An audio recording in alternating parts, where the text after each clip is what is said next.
नौकरी करके क्या करेगी? छवि को सामने देखकर शैलजा मुस्कुराई। छवि भी मुस्कुराई पर बिना कुछ कहे आगे चल गई। वो अपनी सास के साथ में थी और उसकी सास को उसका किसी से बात करना पसंद नहीं था। हम उम्र होने के कारण शैलजा उससे बात करना चाहती थी। अभी कुछ ही दिनों पहले वो इसी सोसाइटी में आई थी। एक ही फ्लोर पर होने के कारण उसका छवि से आमना सामना हो जाया करता था, पर छवि कभी कुछ नहीं कहती थी। छवि के परिवार में सास ससुर, पति और एक बेटा था और अभी वो गर्भवती भी थी। देखने में काफी पढ़ी लिखी लगती थी पर साधारण सी ही रहती थी। सास की नजरें हमेशा छवि पर लगी रहती थी। कहीं वो बाहर कूड़ा रखने और प्रेस के कपड़े देने के बहाने आमने सामने किसी से बात तो नहीं कर ले। छवि बस घर का काम करे, सास ससुर की इज्जत करे और बच्चों को संभाले। उन सबकी यही अपेक्षा थी। छवि के पति रोहित की अच्छी खासी सरकारी नौकरी थी। घर में किसी चीज की कमी नहीं थी, लेकिन छवि का चेहरा हमेशा उतरा हुआ ही रहता था। उसकी फीकी सी हंसी शैलजा को बेचैन कर देती थी। शैलजा भी अपने पति के साथ रहती थी, पर उसका चेहरा हमेशा मुस्कुराता रहता था, इसीलिए वो छवि का उदास चेहरा देख नहीं पाती थी। अगले दिन शैलजा के बेटे दक्ष का जन्मदिन था। उसने छवि के घर की घंटी बजाई तो सास ने दरवाजा खोला। आंटी जी, कल मेरे बेटे का जन्मदिन है, तो आप छवि और अपने पोते राहुल को भेज दीजिएगा। दोनों बच्चों में दोस्ती भी हो जाएगी और छवि के साथ मैं भी कुछ पल बिता लूंगी। ये बर्थडे में छवि तो नहीं आएगी, वो पेट से है, तो मैं राहुल को लेकर आ जाऊंगी। तुम जाओ, कल मिलते हैं। यह सुनते ही शैलजा चौंक गई। उन्होंने उसे अंदर आने तक को नहीं कहा। आखिर ये कैसी सास है? बहू गर्भवती है तो क्या हुआ, सामने पड़ोसी के घर भी नहीं जा सकती है। रोज छवि नीचे घूमने जाती थी, पर हमेशा उसके साथ में उसकी सास होती थी। अब तक की बातों शैलजा ने ये पता लगाया कि उसकी सास उसे अकेला नहीं छोड़ती थी। इतनी अच्छी सोसाइटी में रहने के बावजूद वो कभी भी किसी फंक्शन में नजर नहीं आती थी। राहुल भी बैडमिंटन खेलने जाता था तो उसके दादाजी उसे लेने छोड़ने जाया करते थे। अगले दिन दक्ष का जन्मदिन था। शैलजा ने सारी तैयारियां कर ली थी। वह आते जाते वक्त अपने दरवाजे से छवि के घर के दरवाजे में ही देख रही थी। वो बैठकर सब्जियां साफ कर रही थी और उसकी सास टीवी देख रही थी। थोड़ी देर बाद वो तैयार होकर राहुल के साथ आ गई। पूरे बर्थडे पार्टी खत्म होने तक वह राहुल के साथ ही रही और आनंद लेती रही। सभी को आश्चर्य हो रहा था कि सब बच्चे अपने मम्मी के साथ आए थे और राहुल अपने दादी के साथ आया था। आज राहुल और दक्ष में भी अच्छी दोस्ती हो गई थी। अब दोनों मिलने लगे थे, साथ में पार्क जाने लगे थे। कुछ महीनों बाद छवि ने एक प्यारी सी बेटी को जन्म दिया। शैलजा उसे बधाई देने गई, पर कुछ बातें नहीं कर सकी। उसकी सास के चेहरे से लग रहा था कि वह कह रही हो, जल्दी से यहाँ से चली जाओ। शैलजा घर आ गई। कुछ दिनों बाद अचानक रात को दरवाजे की घंटी बजी। सामने छवि थी। भाभी, मेरी बच्ची कब से रो रही है। मैंने हर तरह के उपाय कर लिए, पर वो चुप ही नहीं हो रही है। आप कुछ कर सकती हैं। मम्मी जी, पापा जी तो बड़े भैया के घर पर गए हैं। भाभी की डिलीवरी होने वाली है और ये एक मीटिंग में बिजी हैं, तो घर पर देर से आएंगे। शैलजा तुरंत दौड़कर छवि के साथ में गई। उसकी बेटी लगातार रोए जा रही थी। ऐसा लग रहा था कि उसे सांस लेने में दिक्कत हो रही है। उसने कार उठाई और छवि उसकी बेटी को लेकर अस्पताल गई। वहां डॉक्टर से चेकअप करवाया। डॉक्टर ने बताया कि कफ कोल्ड ज्यादा जमा हो गया है। बच्ची की पूरी छाती जाम हो गई है। उन्होंने दवाई दी तो उसे आराम मिला। बच्ची थक कर सो गई थी तो छवि ने शैलजा को धन्यवाद दिया। घर आने के बाद शैलजा अपने घर ले गई और उसे चाय पिलाई। चाय पीकर छवि जल्दीबाजी में जाने लगी। भाभी, इनके आने का समय हो गया है। रोहित को पता लगा कि मैं आपके यहाँ आई हूँ तो मम्मी जी से शिकायत कर देंगे, फिर मेरा और भी जीना मुश्किल हो जाएगा। वह तुरंत ही चली गई तो शैलजा भी अपने काम में व्यस्त हो गई। अगले दिन दक्ष और राहुल स्कूल जा चुके थे। रोहित ऑफिस चला गया था और छवि ने सारा काम किया और फिर वो शैलजा के घर चली गई। भाभी, आपका बहुत धन्यवाद। आपने कल मेरी बहुत मदद की थी। छवि, तुम देखने में तो पढ़ी लिखी लगती हो, फिर इतना दबकर और डरी डरी सी क्यों रहती हो? इस तरह से तो जिंदगी नहीं गुजारी जा सकती है। तुम्हारे ससुराल वाले तुम्हें घर में कैद करके रखते हैं, कहीं आने जाने नहीं देते, किसी से बात करने नहीं देते। क्या तुम्हारा दम नहीं घुटता है?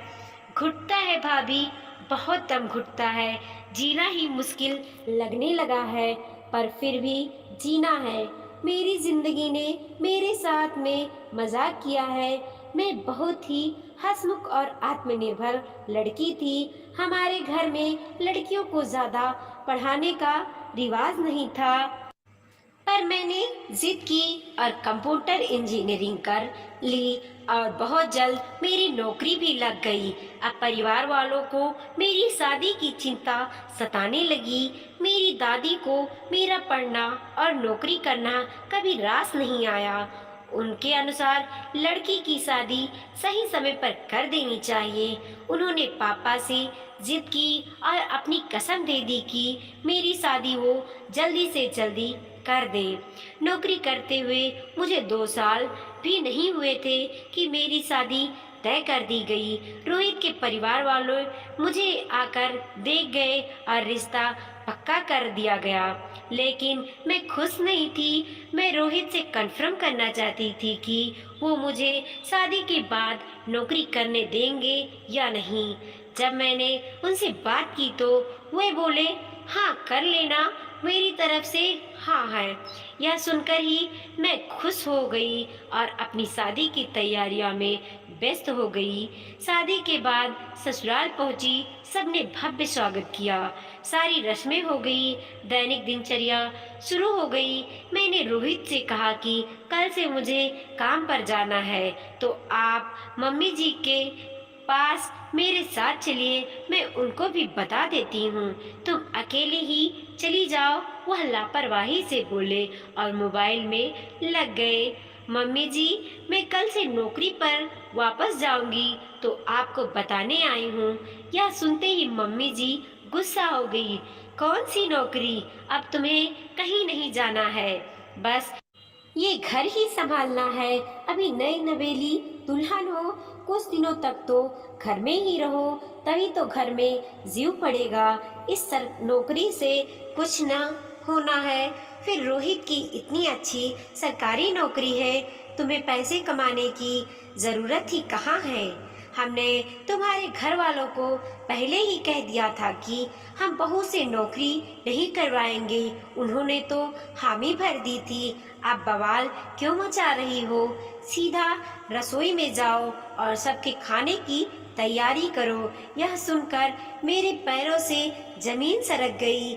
मेरे मायके वालों ने मुझसे बिना पूछे ही कैसे हामी भर दी। मेरे सारी पढ़ाई बर्बाद हो गई, करियर चौपट हो गया, फिर राहुल हो गया और अब ये गुड़िया। पिछले 5 सालों में जिंदगी ही बदल गई मेरी। सास मुझे कहीं पर भी अकेले आने जाने नहीं देती, किसी से बात नहीं करने देती हैं, कार चलाने भी नहीं देती हैं। बस यही कहती हैं कि एक बार कार की चाबी दे दी तो बहू के पंख लग जाएंगे, वह कहीं भी कार घुमाती फिरेगी। मैं अपनी मर्जी से 1 रुपया भी खर्च नहीं कर सकती। सच है, आज अगर मैं आत्मनिर्भर होती तो ये सब दिन नहीं देखना पड़ता। और छवि रोने लगी। शैलजा ने उसे पानी पिलाया और समझाया कि छवि, तुमने बहुत जल्दी हार मान ली। तुम लड़ सकती थी, तुम आत्मनिर्भर बन सकती थी। अपनी पढ़ाई को बर्बाद कर दिया, तुम कमजोर पड़ गई थी। अभी भी समय है, संभाल लो और अपने पति और घर वालों से बात करो। तुम अब भी बहुत कुछ कर सकती हो। जिंदगी में कुछ हासिल करना है तो उसके लिए मजबूत बनना पड़ता है। तुम्हारे पास मोबाइल तो है ही, गूगल करो, दोस्तों से बात करो और सबसे पहले अच्छी सी नौकरी तलाश करो। एक बार जब नौकरी लग जाएगी, तुम आत्मनिर्भर बन जाओगी तो तुम्हें कोई दबा कर नहीं रख पाएगा। तुम एक बेहतर जिंदगी जी पाओगी। लेकिन मैं अब तक क्या कर सकती हूँ? 5 साल हो गए हैं, कितना कुछ बदल गया है। छवि, ठान लो तो कुछ भी कर सकती हो। आंटी जी के आने से पहले नौकरी ढूंढना शुरू कर दो। लेकिन फिर बच्चों को कौन संभालेगा? छवि ने कहा। तो शैलजा ने समझाया, बच्चों के पास दादा दादी रहेंगे तो संभाल लेंगे। तुम पहले नौकरी तो ढूंढो, जिंदगी फिर से बदल जाएगी। छवि ने काफी कोशिश की, जगह जगह अपना सीवी भेजा। आखिरकार उसे एक नई कंपनी में अच्छे पैकेज में नौकरी मिल ही गई और उसने अपने आप को भी अपडेट कर दिया। बड़ी बहू की डिलीवरी के बाद सास ससुर वापस आ गए। एक सुबह सब बैठकर चाय पी रहे थे तो छवि ने हिम्मत करके बोल ही दिया कि वो अगले हफ्ते से काम पर जाएगी और अब वो किसी भी कीमत पर अपना निर्णय नहीं बदलेगी। यह सुनते ही सबकी तेरवी चढ़ गई। सास ने फटकार लगाई, तेरा दिमाग खराब हो गया है, ये घर कौन संभालेगा, खाना कौन बनाएगा? मम्मी जी, हम लोगों के बस यही जिंदगी है कि हम खाना बनाए और घर संभाले। हमारा अपना कोई अस्तित्व भी है या नहीं? मुझे घुटन सी होती है, मैं खुश नहीं रहती हूँ। मुझे आत्मनिर्भर बनना है, अपने लिए भी तो जीना है। मैं घर और बच्चों की जिम्मेदारी से मना नहीं कर रही हूँ, वो तो मैं अब भी निभाऊंगी। पर एक जिम्मेदारी मेरी अपने प्रति भी है, मुझे अपने आप को खुश रखना है, अपने लिए भी जीना है। तभी रोहित बोलता है, छवि, तुमने मुझे बताया भी नहीं और नौकरी के लिए आवेदन भी कर दिया। पति पत्नी में तो कोई बात नहीं छुपती नहीं रहती है। तुमने भी तो मुझे धोखा दिया है। हाँ रोहित, जब धोखा मिलता है तो बहुत बुरा लगता है। तुमने भी तो झूठी हामी भरी थी कि तुम मुझे नौकरी करने दोगे, पर तुमने भी तो मुझे धोखा दिया। एक बार भी नहीं बताया कि मम्मी पापा को नौकरी वाली बहू नहीं चाहिए। जरा सा बता देते तो आज मेरी जिंदगी और ही कुछ होती। मैंने भी तो धोखा खाया है। यह सुनकर रोहित की नजरें झुक गईं, लेकिन एक बात समझ में नहीं आई, आखिर तुम्हें इतनी हिम्मत किसने दी? जरूर किसी ने गलत शिक्षा दी होगी और वह तुम्हारा घर बिगाड़ रही है। घर टूट जाएगा, सब कुछ अस्त व्यस्त हो जाएगा। अब तुम नौकरी करने की जिद ना करो। मैंने भी घर ही संभाला, बच्चों को संभाला, बड़ा किया। हर महिला का बस यही धर्म होता है। अपने लिए भी जिएंगी तो परिवार का कौन करेगा? सास ने फिर चिल्लाकर कहा, मम्मी जी, मैंने सोच लिया है। झाड़ू पोछे के लिए मेड आती है, कपड़े मशीन में धुल जाते हैं और खाना बनाने के लिए भी रख लेंगे। बाकी दोनों बच्चों को आप संभाल लेना। ऑफिस से आने के बाद मैं भी बहू की और पत्नी की और एक माँ की जिम्मेदारी भी संभाल लूंगी। सब कुछ मैनेज हो जाएगा। अच्छा, तो तूने सब कुछ सोच रखा है। खाना बनाने वाली को पैसा कौन देगा? फालतू का खर्चा हो जाएगा। मम्मी जी, मैं पैसे दूंगी। छवि ने अपना पैकेज बताया तो सबके होश उड़ गए। छवि को पहले भी काम का अनुभव था और उसने बहुत अच्छे से ऑनलाइन इंटरव्यू भी दिया था। उसकी प्रतिभा को देखते हुए उसका पैकेज बहुत अच्छा था। इतना पैकेज सुनते ही सब चुप हो गए। अब कोई कुछ नहीं बोला। सबने छवि को मौन स्वीकृति दे दी। अब छवि में अजीब सा उत्साह सा भर गया था और वह पहले से ज्यादा आत्मविश्वासी से भर गई थी। उसने 7 दिनों में छोटी गुड़िया का ऑफिस के हिसाब से सोना जगना और खाने पीने का टाइम टेबल सेट कर दिया और खाना बनाने वाली को किस तरह का खाना बनाना है सब बता दिया। छवि के ऑफिस का पहला दिन था। वह घर से ईश्वर का आशीर्वाद लेकर निकली और सीधे शैलजा के पास चली गई। शैलजा के पैर छूकर उसे बहुत धन्यवाद दिया। भाभी, आपकी वजह से मुझे नई जिंदगी मिली। आपकी वजह से मेरे चेहरे पर मुस्कुराहट आई है। मैं आत्मविश्वास से भर गई हूँ, आत्मनिर्भर बन गई हूँ।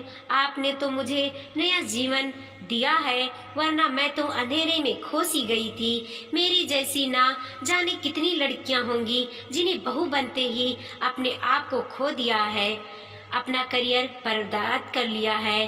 बस उन्हें आप जैसी हिम्मत देने वाली कोई चाहिए। शैलजा ने उसे शुभकामनाएं दी। छवि नौकरी करने लगी। कुछ महीनों बाद ही उसने अपनी खुद की कार ले ली। अब वो खुद ड्राइव करके ऑफिस जाने लगी। दोस्तों, सच ही है, आत्मनिर्भर हो तो आत्मविश्वास आ ही जाता है।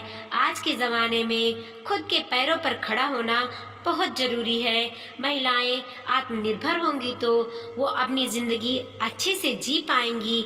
आशा करती हूँ आपको वीडियो पसंद आया होगा, तो लाइक कीजिए, कमेंट कीजिए और अपने दोस्तों के साथ जरूर शेयर कीजिए। चैनल पे नए हैं तो प्लीज सब्सक्राइब कीजिए।